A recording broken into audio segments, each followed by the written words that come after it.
Well greetings of the day everyone. नमस्कार आप सभी को।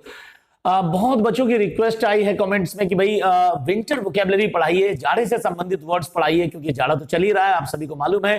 कुछ जगह पे नॉर्दर्न इंडिया में बहुत ज्यादा ठिठुरन भी है, क्यों शिवरिंग कोल्ड भी हो रहा है। तो आज हम आपको in depth in detail winter vocabulary पढ़ाने जा रहे हैं, right. So be ready with your pen and paper.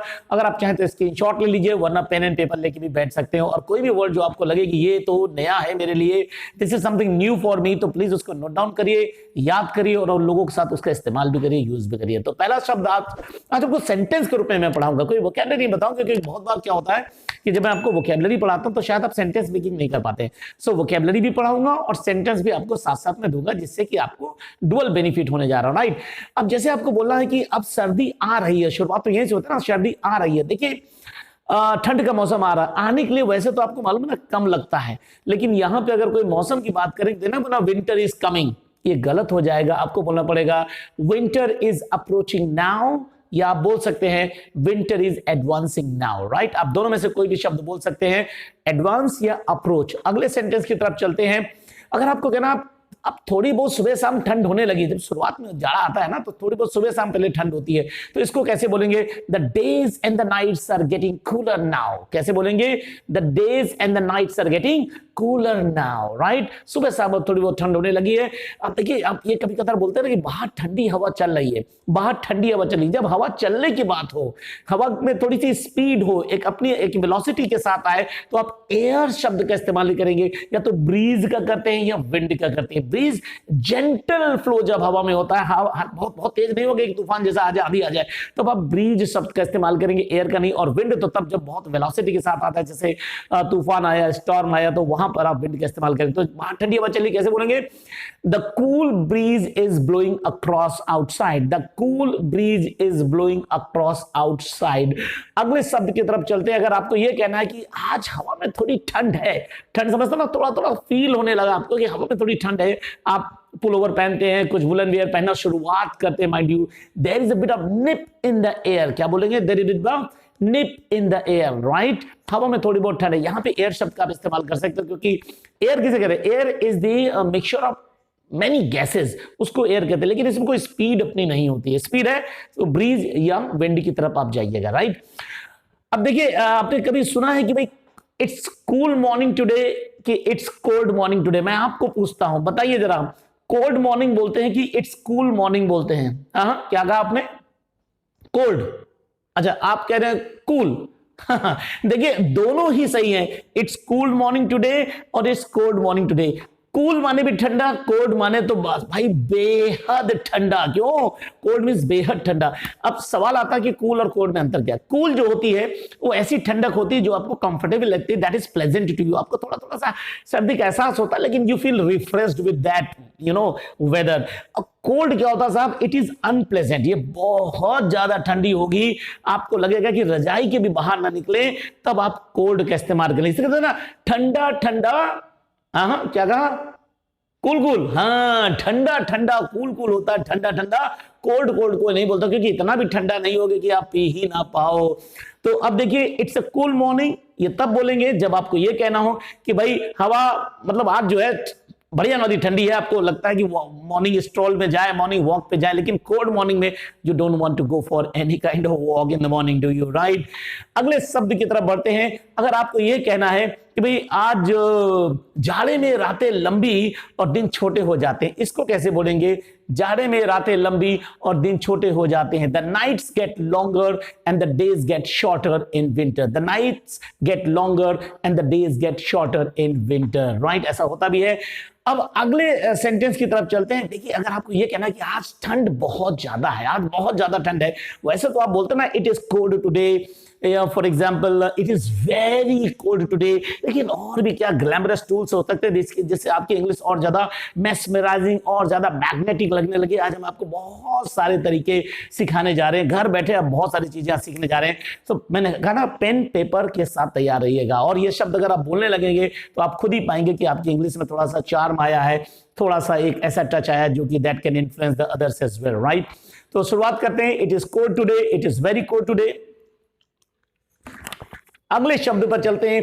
It is freezing cold today, it is freezing cold today. देखिए फ्रीज का मतलब होता है जमा देना। आपके रेफ्रिजरेटर में नहीं फ्रीजर होता है, देखिए एक कंपाउंड बना होता है, वहां पे 0 डिग्री टेम्परेचर तक हो जाता है, बर्फ जमने लगती, क्यों, आइस फॉर्म होने लगती। इट इज फ्रीजिंग, जमा देने वाली। आज ठंड है, बहुत ज्यादा ठंड है। अगले शब्द पे चलते हैं। It is nipping cold today. It is nipping cold today. It is biting cold today. देखिए निपिंग और बाइटिंग का मतलब होता है काटना। कभी कभी ऐसा लगता है कि हवा, जैसे आप suppose you are tied with muffler, आप मफलर के साथ कहीं जा रहे हो, बाइक चला रहे हैं, कान जरा सा भी आपका कहीं खुला रह गया तो हवा जैसे काट रही होती है, क्यों, तो कहते हैं हवा में तो आज जैसे हवा बिल्कुल काट रही है, इतनी ज्यादा ठंड है। That is called it is nipping cold today और it is biting cold today. Nip और बाइट दोनों का मतलब होता है काटना। अगले शब्द पे चलते हैं, that is Frosty cold. It is Frosty cold today. देखिए फ्रॉस्ट मानो तो पाला, कहते हैं ना, लोग कहते हैं गांव में, अक्सर आपने सुना होगा, आज तो यार इतनी ठंडी है कि बिल्कुल पाला कट रहा है, क्यों, तो वहां पे आप बोलोगे it is Frosty cold today. आपने अपने रेफ्रिजरेटर में देखा होगा, एक जो आइस बॉक्स वाला होता है ना, मैंने बताया फ्रीजर, उसके बाहर एक रेड बटन लगा होता है। आजकल ऑटोमेटिक भी आने लगा, पुराने जमाने की फ्रिज में होता था, जब बर्फ बहुत ज्यादा अंदर जम जाती कैबिन के, तो आप उसको डीफ्रॉस्ट करते हैं, यानी कि उस फ्रॉस्ट यानी जो पाला यानी बहुत ज्यादा बर्फ जमी है उसको आप हटा देते हो, वो पीछे से पानी उसमें ड्रेन आउट हो जाता है, क्यों। सो it is Frosty cold today का मतलब हो गया कि आज बिल्कुल पाले जैसी ठंड है, बिल्कुल पाला कट रहा है। अगले शब्द में जाते हैं। It is spine chilling code. Spine रीढ़ की हड्डी को कहते हैं, mind you. Spine chilling code ऐसी ठंड है कि मतलब रीढ़ की हड्डी बिल्कुल मुड़ी जा रही है, बहुत ज्यादा जब ठंड होती है तो आपको ग्लैमरसली आप उसको कह सकते हो, it is spine chilling code, right. अगले शब्द पे आते हैं। दो शब्द हमने लिए हैं ओशियन से, समुद्र से लिए, जो बहुत ठंडे होते हैं, क्यों, एंटार्क्टिका के पास होते हैं। That is called it is Baltic cold today, it is Arctic cold today. I repeat, it is Baltic cold today, it is Arctic cold today. Arctic Antarctica से आपको मालूम है 0 डिग्री का क्या मतलब, -30-40 पे चलता है, ये वहां से लिया गया है। तो कभी भी अगर आपको बोलना बहुत ज्यादा ठंड है, अभी भी हो सकते हो it is Baltic cold today या it is Arctic cold today. अगले शब्द पे चलते हैं। It is icy cold today. Ice मतलब बर्फीली ठंड है, क्यों, बर्फ जैसे गिर रही तो वहां पे जो ठंडक होती है, it is icy cold today, बहुत ज्यादा ठंड है, बर्फीली हवा चल रही है। It is numbing cold today. देखिए NUME, नम, नम का मतलब होता है सुन्न हो जाना। जैसे आपकी उंगली सुन्न हो गई तो आप नहीं बोलते हो माई फिंगर हैज गॉन नम। आप पेन भी होल्ड नहीं कर पाते। एग्जामिनेशन कभी कभार सवेरे होता था, I remember my days and all that, you know, early in the morning at 7 हम लोग को एग्जाम देने जाना होता था, साइकिल चला करके जाते थे तो हाथ पूरी उंगलियां सुन्न हो जाती थी, तो पेन नहीं पकड़ पाते उस जमाने में, क्यों, तो वहां पे कहते थे my fingers have gone numb. अभी तो थोड़ी देर मुझे दीजिए for me to write the answers there on the notebook as such, right. So it is numbing cold today. ऐसी है जैसे कि उंगलियां बिल्कुल सुन्न हुई जा रही हैं, आप ये भी बोल सकते हैं, या आप बोल सकते हैं it is shivering cold today, क्यों, कपकपी सी लगती है, it is shivering cold today, आप यह भी बोल सकते हैं। Then comes it is frigid cold today. Frigid, FRIGID, frigid का मतलब होता है जमा देने वाली, बिल्कुल ठंड। फ्रीजर फ्रिजिड एक ही बात है। और आखिरी इसमें पढ़ाते हैं it is a brass monkey weather today. Brass, brass का मतलब समझते हैं, इट्स अ मेटल। अगर उस ब्रास मेटल का मंकी बना दिया जाए और फिर वो भी जो है जम जाए तो कहते हैं ना it is a brass monkey weather today. इसके बहुत सारे और भी ओरिजिन्स है जो आप एटिमोलॉजी में जाके गूगल में सर्च कर सकते हो और आपको पता चलेगा ब्रास मंकी का क्या एटिमोलॉजी है। फिलहाल आप समझिए ब्रास मंकी वेदर का मतलब होता है कि बेहद ज्यादा ठंड है, राइट। तो ये मैंने कुछ आपको तरीके बताए, आप स्क्रीन पे देख भी रहे अपने साथ साथ है, ये सब लिख के आ रहा है, आप इसके स्क्रीनशॉट भी ले सकते हैं या पेन पेपर लिख के आप इसको यूज भी कर सकते हैं, ठीक है।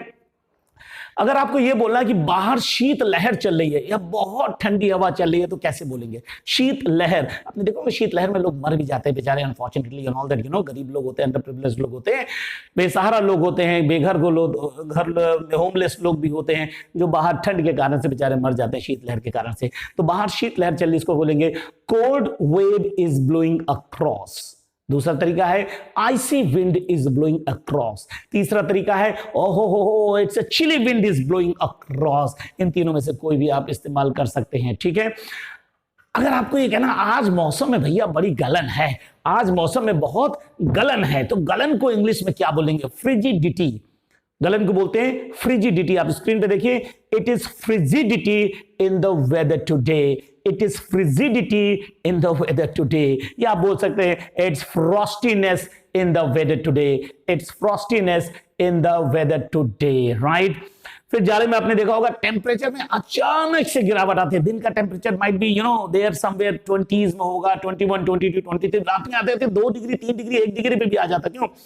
तो मीटियोरोलॉजिस्ट कैसे बोलते हैं, मौसम विज्ञानी इसको कि भाई तापमान में अचानक से गिरावट आ गई है, you know temperature falls very quickly and suddenly. इसके लिए 3 आपको मैं मेन वर्ब देता हूं, उसको आप हमेशा याद रखिएगा। पहली मेन वर्ब है प्लमेट, दूसरी है ड्रॉप डाउन, तीसरी है डिप डाउन। ठीक है, टेम्परेचर के लिए यही आपको यूज करनी। स्क्रीन पे तो आप देख ही रहे हैं। अब इसको सेंटेंस में कैसे हम लोग लिखेंगे वो देखिए जरा। मैं जरा सिंकारा ले लूं।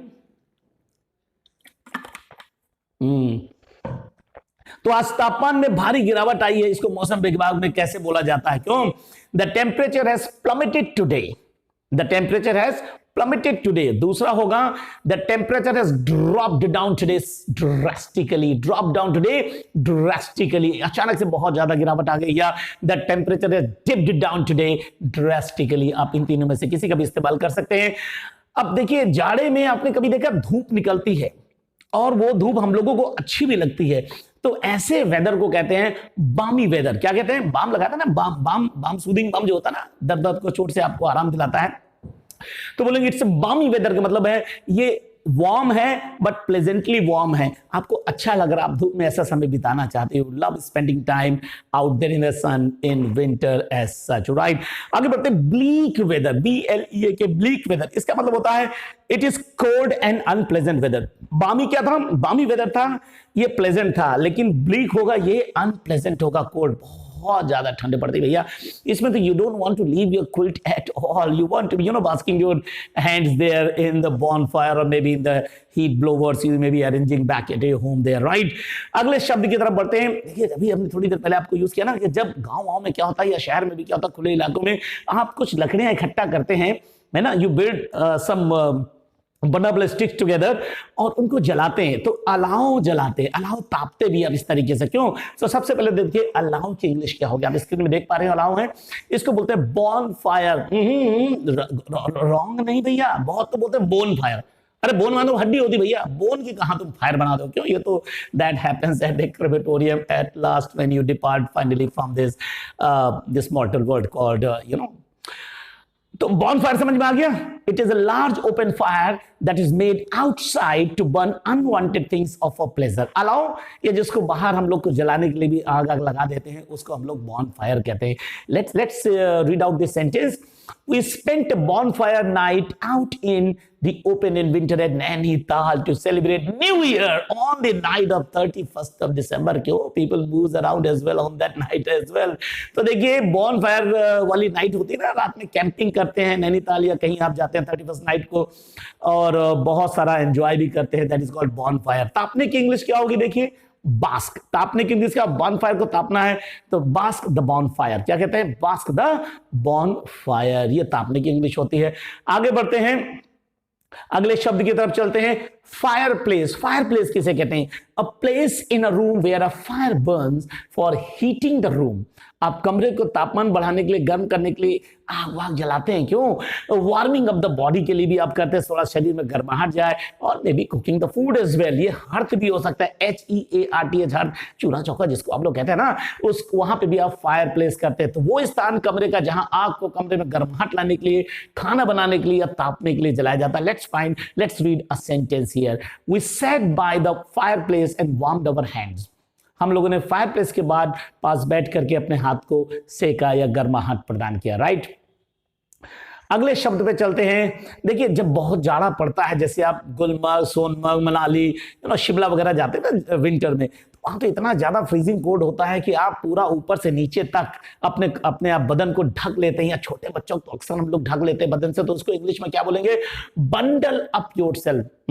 बंडल अप योरसेल्फ, इसका मतलब to put warm clothes on yourself everywhere from top to bottom only, because it is a spine chilling cold, frosty cold होती है, तो पूरा ऊपर से नीचे तक अपने तन बदन को हम लोग ढक लेते हैं। क्यों? कपड़ों से। इसे कहते हैं बंडल अप योरसेल्फ। एक सेंटेंस देखते हैं इसका जल्दी से। We bundle up ourselves in Gulmarg from top to bottom। हम लोगों ने अपने शरीर को गुलमर्ग में बिल्कुल ऊपर से नीचे तक ढक रखा। Not even a single inch of any part of the body was bare to the weather as such, right? आगे बढ़ते हैं, कांपने की इंग्लिश क्या होती है? जैसे कपकपी आती है ना, देखिए जाड़े के अगर के कारण से आप कांपेंगे, बिकॉज शिवर, डर के कारण से कांपेंगे ना। अब सांप आ गया या चार लोग आपको पीटने के लिए आ गए या कुछ ऐसा हो गया जहां पे आपको डर लग रहा है, देन यू से ट्रेम्बल विथ फियर और शिवर विथ कोल्ड, राइट। तो यहाँ पे शिवरिंग शब्द का इस्तेमाल होगा, वह कांप रहा है, इज शिवरिंग, राइट। नम, अभी हमने आपको पहले बताया था, नम का मतलब होता है part of a body that is numb has no feeling और sensation for a short time. क्यों? Because blood circulation stops for the particular period of time in your body as such, right. मुझे I remember you know what कि cycle में मैं जाता था school जाड़े के दिनों में, और अगर साइकिल बार यानी साइकिल का जो डंडा होता है उस पर मैं बैठ गया आगे, तो चप्पल अगर पहन के जा रहा हूं, फॉर एग्जाम्पल मार्केट जा रहा हूं, कहीं भी जा रहा हूं, चप्पल पहन के जा रहा हूं, दो चप्पल पहन के जाता था, एक आती थी मेरे पास वापस। क्यों? पैर लटकाए बिल्कुल सुन्न हो जाता था, चप्पल गिर गई मुझे पता ही नहीं चलता था, and I would get a tight slap over my cheek by my father there and that spot, right. तो इसे कहते हैं नम। नम का मतलब होता है आपका जो शरीर का वो पार्ट है वो सुन्न हो जाता है। जैसे fingers go numb with cold, जाड़े में उंगलियां जो हैं, ठंड में उंगलियां सुन्न हो जाती हैं। अब देखिए जब इतनी ज्यादा ठंड पड़ती है भाई साहब, तो फिर क्या होता है? दांत जो होते हैं ना, दांत आपके टीथ, ये भी cut cut cut cut cut cut cut cut करने लगते हैं। कुछ लोगों को तो जाड़े का नाम सुनकर उनको बाथरूम में भेजो, cut cut cut cut cut cut करने लगते हैं। क्यों? उनके दांत जो है कटकटाने लगते हैं। इसको इंग्लिश में कहते हैं chattering of teeth. What do you call? Chattering of teeth. Let's find the sentence over that. His teeth were chattering with biting cold. उसके दांत ठंड के कारण एकदम कटकटा रहे थे। क्यों? जाड़े में, बुढ़ापे में अक्सर लोगों को होने लगता है, आपको भी हो सकता होता हो जाड़े से अगर आप डरते हैं। क्यों? आगे बढ़ते, गूज बम्प्स। गूज बम्प्स का मतलब समझते हैं? जी हाँ, बिल्कुल सही समझा। रोंगटे जो खड़े हो जाते हैं ना अपने हेयर, ये बॉडी की इस तरीके से, गूज बम्प्स। आपने बहुत सारे शोज में भी देखा होगा, मेरे तो गूज बम्प्स खड़े हो गए, नहीं मेंटोर्स बोलते, भले कुछ ना मजा आया हो। तो देखिए ये small raised areas that appear on the skin because of cold, fear और एक्साइटमेंट। या तो ठंड के कारण आपके रोंगटे खड़े हुए, या डर के कारण खड़े हुए, या बहुत ज्यादा उत्तेजना आती है, एक्साइटमेंट था किसी चीज को लेके, तो भी आपके गूज बम्प्स खड़े हो सकते हैं इस तरीके से। जैसे सेंटेंस देखिए, I had goose bumps because of extreme cold, मतलब मेरे बहुत ज्यादा ठंड थी, इसके कारण से बिल्कुल रोंगटे खड़े हो गए थे। और गर्मी के दिनों में हम लोग मॉइस्चराइजर खरीदते हैं ना, सॉरी जाड़े के दिनों में क्यों खरीदते हैं भाई? जाड़े में स्किन जनरली जो होती है सूख जाती है, रूखी सी हो जाती है, तो जाड़े में त्वचा सूख जाती है। इसको इंग्लिश में क्या बोलेंगे? Skin runs dry in winter. What do you say? Skin runs dry in winter. अब देखिए जब त्वचा आपके मॉइस्चराइज करते हैं, क्योंकि आपकी स्किन जो है दैट रन्स ड्राई, इसके बाद ओठ देखिए, लिप्स, आपने लिप्स कभी कभी आपके क्रैक्ड हो जाते हैं, फट जाते हैं, तो फटे हुए ओठ को आप क्या कहते हैं इंग्लिश में? फटी हुई शर्ट को तो आप बोलोगे रिब्ड शर्ट, टॉर्न शर्ट, लेकिन यार रिब्ड लिप्स थोड़ा ना बोलते हैं क्यों? So what do we call that फटे हुए टू in English? Correct, you have got it right, chapped lips. क्या बोलेंगे? चैप्ड लिप्स, फटे हुए होठ जिसे कहते हैं हम लोग, राइट। सेंटेंस देखते हैं, lips turn chapped in winter season. जाड़े में ओठ हम लोगों के फट जाते हैं। अब जब इतना जाड़ा पड़ा तो भैया बाहर कोहरा ना पड़े तो ऐसा भी तो नहीं हो सकता है, कोहरा तो पड़ेगा। कोहरे की इंग्लिश में आप सब शायद जानते होंगे, कोहरे की इंग्लिश कहते हैं फॉग, FOG, फॉग। क्यों? क्या चल रहा है हिंदुस्तान में भैया? यहां तो फॉग चल रहा है, हाँ? लेकिन ये फॉग है कोहरे वाला। क्यों? एड वाला फॉग नहीं है। तो बाहर बहुत घना कोहरा, इसको क्या बोलेंगे? There is dense fog outside, या there is heavy fog outside. और कहते हैं ना कि मोटी कोहरे की चादर लपटी हुई है, मोटी कोहरे की चादर को क्या बोलेंगे idiomatically? A thick blanket of fog. Sentence देखते हैं, मोटी कोहरे की चादर जिससे आपको कुछ नहीं दिखता है, there is a thick blanket of fog prevailing in the ground. कभी कभी मैच होने जा रहा होता है, मैच में बिल्कुल कोहरे के सिवा कुछ दिखता ही नहीं, मैच को अबंडन कर दिया जाता है, और may be it starts late, तो वहां पे कहते हैं commentator, there is a thick blanket of fog prevailing in the ground, very bleak chances of match taking place on time there, it could well be postponed rather, right. अच्छा देखिए, कभी कभी यह भी होता है कि भैया कहीं कहीं शहर में कोहरा पड़ा होता है और कहीं कहीं कोहरा नहीं भी पड़ा होता है। कहीं कोहरा होता है, कहीं कोहरा नहीं होता है, यू नो, पैचेस में होता है। तो कैसे बोलेंगे? There are patches of fog in the city, there are patches of fog in the city, यानी शहर में कोहरा कहीं पड़ा है, कहीं नहीं भी पड़ा। पैचेस ऑफ फॉग को आप याद कर लीजिए, पैचेस ऑफ फॉग, राइट। अब जब बहुत ज्यादा कोहरा बाइक या कार लेके घर से निकलते, मम्मी आपकी क्या कहती, पापा आपके क्या कहते? बेटा कोहरे को थोड़ा छट जाने दो। अब कोहरा छटने का मतलब थोड़ा कोहरा कम हो जाने दो, फिर चले जाना बेटा, एक्सीडेंट्स के चांसेस बहुत हो जाते हैं ऐसे समय पर। तब आप इंग्लिश में 2-4 तरीके मैं आपको बता देता हूं जिससे आप बोल सकते हैं। पहला है wait for the fog to dispel. Dispel का मतलब है कोहरे का कम हो जाना, ठीक है। Wait for the fog to dispel, इस पे कहावत मुझे याद आ रही है, it reminds me very old proverb, कहता ना the fog can not be dispelled by fan. क्या कहा मैंने? The fog can not be dispelled by fan, इसका मतलब होता है पंखा चला देने से कोहरा नहीं छट जाएगा बालक। इसका मतलब क्या हुआ कि आप हथेली पे दही नहीं जमा सकते हैं भाई साहब। आज आपने सोचा कि कोई बीज को बो दें, उसमें आप खाद डाल दें और कल वो पौधा बन जाएगा, it is next to impossible. अगर आपने भी इंग्लिश अभी सीखना चालू करी तो थोड़ा सा गिव योरसेल्फ टाइम। हर चीज का टाइम एक होता है ना, जेस्टेशन पीरियड होता है, हर चीज का गर्भाकाल होता है। एक बच्चे को अगर पैदा होना है तो after conceiving a child it takes around 7 to 9 months। क्यों? तो ऐसे इंग्लिश सीखने में थोड़ा बहुत तो समय लगेगा। क्यों? तो इसको कहते हैं the fog can not be dispelled by fan. इसका मतलब है time takes its own course, समय अपने हिसाब से चलता है। You have to give everything a due course of time. अगला शब्द इसमें आप डिस्पर्स का यूज कर सकते हैं। Wait for the fog to disperse, wait for the fog to lift, या wait for the fog to clear. ठीक है, ये 4 तरीके आपको बताया, डिस्पेल, डिस्पर्स, लिफ्ट और क्लियर। अब आगे अगर आपको कहना आज सुबह कोहरे से बिल्कुल भरी हुई, आज कोहरे वाली सुबह थी, कैसे बोलोगे? It was a foggy morning today, it was a foggy morning today. Okay, देखिए आपने कभी देखा है कि जाड़े में जब आप कभी घर से बाहर निकलते हो आपके शर्ट पर पानी की कुछ बूंद जैसी आ जाती है? कभी आपने महसूस किया? No no no no, it is not raining, बारिश नहीं हो रही है, आपको लगे कि जैसे पानी गिरा है। ये क्या होता बेटा? This is called mist, MIST, mist. This mist को ऐसे टेक्निकली कैसे बोलेंगे? A thin fog produced by very small drops of water hanging in the air. ये पानी की बूंदें हवा में हैंग करती हैं close to the ground, ground में आते आते हवा में हैंग करती है, वही आपके शरीर पे पड़ जाती है और आपको लगता है कि पानी गिर रहा है। ऐसी सुबह को क्या बोलेंगे अगर ऐसी सुबह होती है? It is called, it is a misty morning, it is a misty morning. आज सुबह बिल्कुल जैसे पानी की बूंदें जैसे हवा में थी, इस प्रकार की आज सुबह थी। ड्यू क्या होता है? DEW, due. हाँ, एक सॉफ्ट ड्रिंक भी होता है जिसको आप पीते हैं, उसकी बात नहीं कर रहा हूं।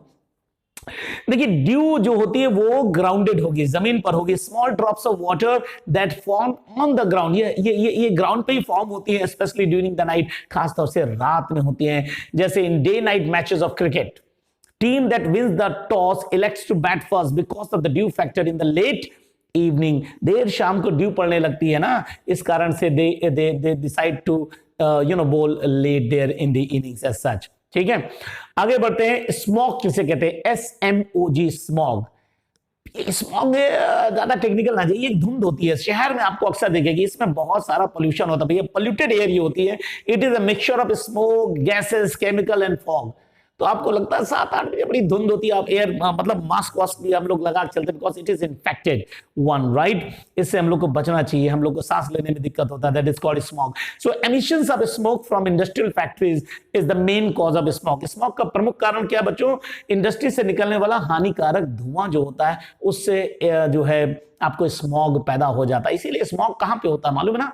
स्मॉग होता है बच्चों शहर में ज्यादा होगा, जहां इंडस्ट्रियल प्रोन एरिया होगा वहां ज्यादा होता है। अगले शब्द आने से पहले पूछते हैं, आजकल आपको जाड़े के दिनों में क्या छिपकली घर में छिपकली मींस वॉल लिजर्ड्स आपको दिखती है? नहीं दिखती ना। कहां चली जाती है? शीत निद्रा में चली जाती है। शीत निद्रा में जो छोटे छोटे रेप्टाइल्स चले जाते हैं, इनको हम इंग्लिश बोलते हैं, शीत निद्रा में जाने को इंग्लिश बोलते हैं हाइबरनेट, HIBERNAT। ये आपके कंप्यूटर में भी एक सिस्टम में आता है, स्लीप मोड नहीं जाते हैं, हाइबरनेट मोड पे चले जाते हैं। थोड़ी देर के लिए आप उसको स्लीपिंग मोड में डाल दिया, आपने उसको शट डाउन नहीं किया तो उसे हाइबरनेट कहते हैं। तो हाइबरनेट का मतलब हो गया जो छोटे छोटे एनिमल्स होते हैं, रेप्टाइल्स होते हैं, दे गो hibernating during the winter. Animals that hibernate spend the winter in a state of like deep sleep or dormant condition. जो जानवर या रेप्टाइल्स जाड़े के मौसम में सुप्तावस्था में चले जाते हैं, निष्क्रिय हो जाते हैं, वो हाइबरनेट करते हैं। तो एक सेंटेंस ले लेते हैं इसके ऊपर है, wall lizards hibernate in winter. Wall lizards hibernate in winters. जाड़े में जो दीवार में चलने वाली छिपकलियां होती हैं, ये शीत निद्रा में चली जाती हैं, इसीलिए जाड़े में आपको घरों में ये नहीं देखने को आमतौर पे मिलती हैं। अब बात करते हैं जब बहुत जाड़ा होता है तो आप कान में नहीं ऐसे कंटोप भी लोग कहते हैं, कुछ शहरों में जरा कंटोपा कह देते हैं। ये depends you guys to decide what you have to pronounce this word as. कंटोप कहेंगे कंटोपा कहेंगे। आजकल तो जैसे नहीं एक बैंड ऐसे होता है ऊपर से लगा लो, आप स्क्रीन में देख भी रहे होंगे, इसे ईयर मफ्स कहते हैं। ईयर मफ्स का मतलब होता है a pair of round pieces of cloth और fur connected by a band that you wear over your ears to keep them warm, right. एक सेंटेंस देख लेते हैं। One should always wear ear muffs while riding a two wheeler in nippy condition. Two wheeler में क्यों होगा भैया, car के अंदर कहां हमको जरूरत पड़ेगी, क्यों, उसमें तो ग्लासेस शॉर्ट होते हैं, क्यों। तो इस कारण से टू व्हीलर चला रहे हो तो भैया हेलमेट नहीं लगाया तो आपको ईयर मफ्स लगाने ही लगाने चाहिए। अगले शब्द में आते हैं। देखिए दो प्रकार की हम आपको टोपी बताएंगे, जो टोपी है हम लोग कैप पहनते हैं। एक होती है बॉबल हेड। बॉबल में क्या होता है, वुलन का, जैसे नहीं यहाँ पे आप देख रहे होंगे स्क्रीन पर एक फूल टाइप का बना रहता है। Hat made from wool with a small round wool ball, जिसको बॉबल कहते हैं, ऑन टॉप। लड़कियां ज्यादा इस्तेमाल करते इस तरीके की, चलती तो ऐसे ऐसे हिलता भी है, क्यों। सो देखिए इसे कहते हैं she puts on a bobble hat on her head wherever she goes outside in winter। वो जब भी वो जाड़े में बाहर जाती है अपने सिर पर बॉबल हैट लगा लेती है। अच्छा कुछ लड़के क्या करते हैं, कुछ लड़के आप करते हैं बिल्कुल चपका के एकदम एकदम कान बिल्कुल बंद रहता, ढीला नहीं, ऐसा कुछ बॉबल वबल नहीं निकला होगा। ऐसी ऐसी ऐसी हैट्स को कहते हैं बीनी हैट्स। ये ब्रिमलेस होती है। ब्रिम का मतलब समझते हैं ना, इसका किनारा नहीं होगा। जैसे आप देखिए ये ब्रिम का कोई किनारा अगर नहीं है तो उसे हम लोग ब्रिमलेस कहते हैं। चाय का जो कप होता है ना, चाय के कप की जो किनारी होती है उसको भी हम लोग BRIM ब्रिम कहते हैं। ये ब्रिमलेस होगी, इसमें कोई किनारा नहीं, सीधा चपक के बैठ जाएगी, क्यों। सो ये ब्रिमलेस राउंड वुलन हैट होती है that fits closely to your head. इसको स्कल कैप भी आप कह सकते हैं, माइंड यू, राइट। इस हैट में ब्रिम नहीं होती है, इसे स्कल कैप भी कह सकते हैं, जैसे मैं बार बार कह रहा हूं। So I prefer beanie hat to bobble hat in winter. एक सेंटेंस मैंने बना दिया। मुझे जाड़े में ज्यादा बीनी हैट पसंद है बॉबल हैट की जगह। अब बात करते हैं शरीर के अंदर कुछ गर्म कपड़े भी तो हम लोग पहनते हैं, क्यों। अब गर्म कपड़ों को गर्म कपड़ों को आप थर्मल वेयर कहते हैं, थर्मल वेयर। अब थर्मल वेयर जो होते हैं, गर्म कपड़े होते हैं, अगर अंदर पहने जा रहे हैं तो थर्मल अंडरवियर हो गया, क्यों। इसमें टॉप और बॉटम दोनों हो सकता है। तो अगर आप मतलब टॉर्सो पोर्शन, ये टॉर्सो कहलाता है, आप कंधे से लेकर के वेस्ट तक का आपका टॉर्सो होता है। अगर टॉर्सो में आप कुछ पहने जिसको बनियान के रूप में भी आप पहन सकते हैं, तो इसको आप बोलेंगे थर्मल वेस्ट। क्या बोलेंगे, थर्मल वेस्ट, यानी गर्म बनियान आप इसको बोल सकते हैं। जो कमर के ऊपर आप पहनते हैं इसको आमतौर पर लोग इनर कह देते हैं, क्यों। इनर पहनी कि नहीं पहनी, पापा पूछते हैं जा रहा है बहुत, इनर पहन लो। सिंगारा इज नीडेड डेस्परेटली। अब मैंने बहुत लोगों को सुना है पैजामी पहन लो, धीरे से लोग बोलते हैं पैजामी पहन लो, पैजामी। अरे भैया पैजामी होती क्या है तो बताओ इंग्लिश में। थर्मल बॉटम बोलिए। It is the thermal underwear which you wear from waist to the ankle. गर्म पैजामी को हम लोग थर्मल आप जो है बॉटम शब्द से इसको संबोधित करें। अब देखिए जाड़े में अगर चाय रखिए ला करके, गर्मा गर्म चाय लेकिन ठंडी तुरंत हो जाती है, तो क्या बोलते हैं ये चाय कम गर्म है या बहुत हल्की गर्म है, इसको दोबारा गर्म कर दीजिए। इसको इंग्लिश में कैसे बोलेंगे, this tea is lukewarm और tepid, TEPID tepid, please heat it up again. ये ल्यूक वार्म है या टेपिड है, हल्की गर्म है या ना के बराबर गर्म है, इसको दोबारा गर्मा दो। अगर चाय एकदम गर्मा गर्म है, this is piping hot tea, this is piping hot tea, you love to sip that don't you in winters as such. अब ये भी बोलते हैं कि भी हिली एरियाज में बर्फ बहुत पड़ती है या बर्फ बहुत गिरती है, तो इसको इंग्लिश में कैसे बोलेंगे, it snows a lot in winters in hilly areas. It snows a lot in winters in hilly areas, right. Hilly areas में कार देखते हैं, कार पूरी बर्फ से ढक जाती है, इसको क्या बोलेंगे, कार बर्फ से पूरी ढकी हुई थी। The car was completely covered in snow, the car was completely covered in snow. अब जब इतना ज्यादा भारी हिमपात होगा तो भैया तो रास्ते तो बंद हो ही जाएंगे। आपने देखा होगा कई जगह पे रास्ते बर्फ के कारण बंद हो जाते हैं, भारी हिमपात के कारण बंद हो जाते हैं। कैसे बोलोगे, भारी हिमपात के कारण से रास्ता बंद है, तो कैसे बोलोगे, the passage is snowbound. The word I am giving you right now is to pick is snow bound. The passage is snow bound after a heavy rain, after a heavy snowfall. I'm sorry, after a heavy snowfall. अगर आपको बोलना है बर्फ इतनी ज्यादा है इसको रास्ते से हटाओ, फिर 3 तरीके आपको देता हूं। एक पहला है clear the snow from the path, shovel the snow from the path, sweep the snow from the path, right? Path का मतलब मार्ग होता हो कि आप पूछ रहे पाथ मीन्स व्हाट। अब देखिए अब आगे चलते हैं, बहुत ज्यादा टेक्निकल तो आपको पढ़ाने का कोई मतलब नहीं है। हाँ, बर्फीले तूफान को इंग्लिश में क्या कहते हैं, बर्फीला तूफान समझते हैं। ऐसी जगह पे बर्फीला तूफान आता है, आपने देखा होगा आर्मी वगैरह के हमारे बेचारे जो सोल्जर्स भाई होते हैं कभी कदार इसमें दब जाते हैं या खो जाते हैं, तो वो मिसिंग इन ग्लेशियर या temperature dips down as low as -40 -50 even no. तो बर्फीले तूफान को बोलेंगे a storm with a lot of snow and strong winds. इसका सेंटेंस एक बना लेते हैं। सेना के जवान बर्फीले तूफान में फंस गए थे। कैसे बोलोगे? The army got stuck in a blizzard for 2 hours. बर्फीले तूफान बोलते हैं ब्लिजर्ड, बर्फीले तूफान बोलेंगे ब्लिजर्ड। अगर आपको कोई शब्द ऐसा लगता है कि भाई मैंने विंटर में ये शब्द था, मुझे यूज करना था, मैंने आपको नहीं बताया है, तो प्लीज उसको कमेंट करके पूछिए ना।